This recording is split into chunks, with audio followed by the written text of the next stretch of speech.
এটা আলোচনালৈ আহিছোঁ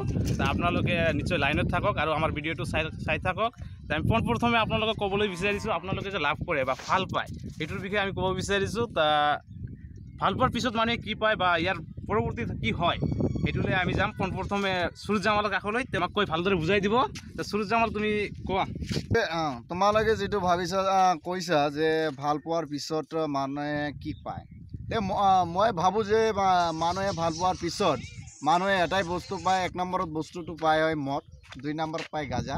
3 নম্বৰত পায় চিগাৰেট 4 নম্বৰত পায় বিড়ি আৰু 5 নম্বৰত পায় ড্ৰাগছ হিৰোইন এগুলা পায় আৰু যিহেতু 5 নম্বৰ আৰু 6 নম্বৰ যিহেতু আমি ক'লোঁ সেইটো মানে আমাৰ ভিলেজত তো এইটো মানে ড্ৰাগছ আৰু